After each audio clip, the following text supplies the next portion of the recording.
আমরা এবার শুনবো ইন্টারন্যাশনাল স্ট্যান্ডার্ড ইউনিভার্সিটির ইংরেজি বিভাগের উপদেষ্টা অধ্যাপক মোহাম্মদ আসাদুল্লাহ আল হোসেন।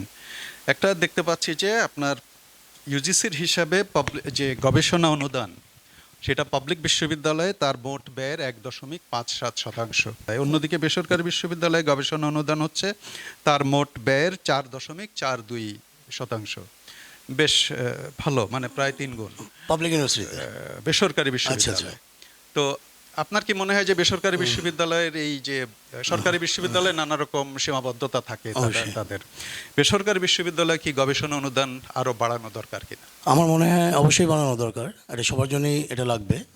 কারণ আমি যে বিশ্ববিদ্যালয় যেটা রেফারেন্স আসলো ইন্টারন্যাশনাল স্ট্যান্ডার্ড ইউনিভার্সিটি, তো আমরা দেখেছি যে ওই যেটা অনুদান দেওয়া হয় পর্যাপ্ত না। এখন অনুদানের ব্যাপারটা আমি অতটা না যে এই ব্যাপারগুলো আমি অতটা কাজও করিনি, তবে বাড়ালে সক্ষমতা বাড়বে। কারণ ওখানে ম্যান পাওয়ার নেই, কিছু নেই, আমি দেখিনি যে ম্যান পাওয়ার নিয়োগ হবে বা একটা ছোট অফিস সেখানে একজনই কাজ করছে, তার একটা ছোট অ্যাসিস্ট্যান্ট।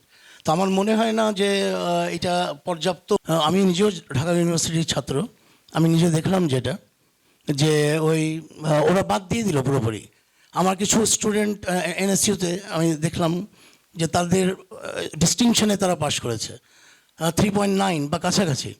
তারা সরকারি বিশ্ববিদ্যালয়ে ভাইভা দিতে গিয়েছিল এবং তাদেরকে নিয়ে শুধুমাত্র সরকারি বা কি বেসরকারি বিশ্ববিদ্যালয়ে তাদেরকে সরাসরি বাদ দেওয়া হলো।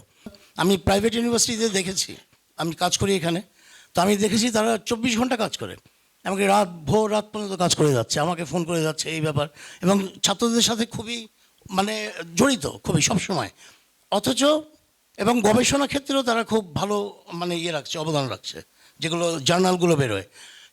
আমি এমনও দেখেছি যে আমি মনে করি আমার সময় দেখেছি এই প্রাইভেট ইউনিভার্সিটির এই টিচাররা এরা পাবলিক ইউনিভার্সিটিতে গেলে আরও ভালো করতো।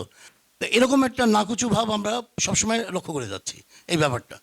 ওই যখন ওপি হলো বা সেমেস্টার পদ্ধতি চালু হলো, যখন দেখলাম, আমি তো দেখলাম যে পাইনিয়াররা দেখলাম যে প্রাইভেটই অনেকটা।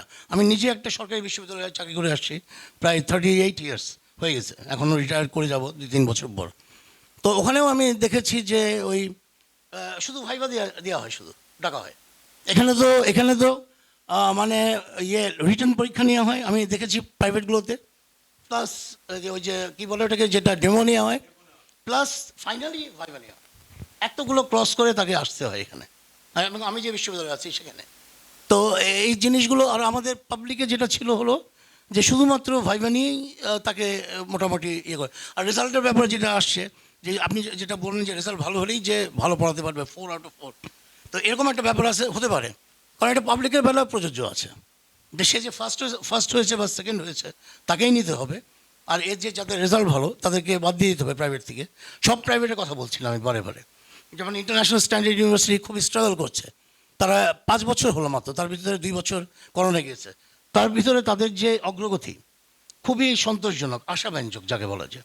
ভিসি ওখানে অবশ্য টিচারের সংখ্যা হয়তো বা কম, ডিপার্টমেন্ট 5-6টা, ফ্যাকাল্টি 3-4টা, কিন্তু ভিসি স্যার নিজে বসে যে টিচার্সদের যে গ্রুমিংয়ের কথা বলা হচ্ছে, ইয়াং টিচার্সরাই তো বেশি, বসে তাদেরকে খাতা দেখানো, নিজের সামনে বসে খাতা দেখতে বলে, প্লাস ক্রস চেকিং করতে বলে, কোয়েশ্চেন মডারেশনে, প্রতিটা ফ্যাকাল্টির কোয়েশ্চেন মডারেশনে সে নিচে থাকে, ইংরেজি ঠিক হলো কিনা সেগুলো দেখে। জি, ধন্যবাদ। তো এই জিনিসগুলো একটু লক্ষ্য রাখা উচিত। জি, ধন্যবাদ।